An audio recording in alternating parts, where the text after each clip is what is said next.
Finally, the Catholic Church in Egypt expressed its condolences over the death of Pope Francis, who died earlier on Sunday after he delivered the Easter Mass Sunday address. In a statement, the Church said that Pope Francis was a wise religious leader and a consistent defender of the high values of humanity and justice.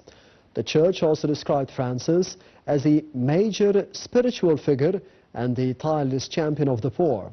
Francis, whose real name was George Bergoglio, was leader of the Catholic Church since March of 2013.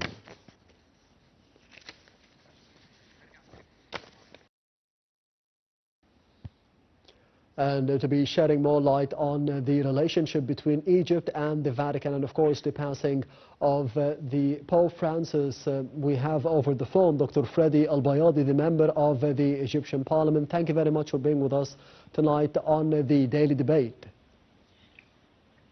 Thank you for inviting me. It is with deep sadness that I join millions around the world in mourning the passing of His Holiness Pope Francis.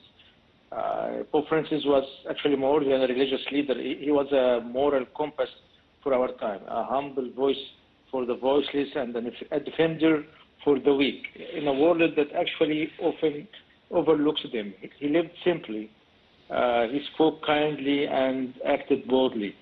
He reminds us all that true greatness lies in service, compassion and justice.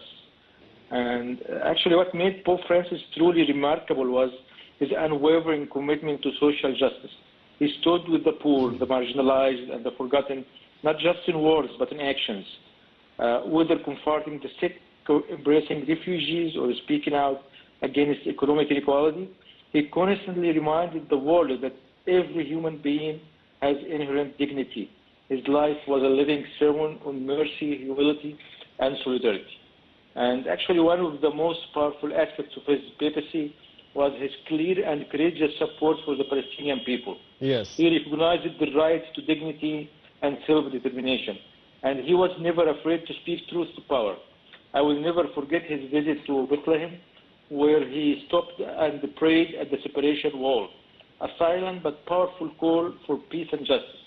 In every moment of conflict, he called for dialogue, ceasefire, and the protection of innocent lives. He stood on the side of human dignity and justice. Today, actually, we grieve. We also give, as we grieve, we also give thanks for a life that reminded us that what moral leadership looks like. Pope Francis shows us that faith must be lived in love, and that love must be shown in justice.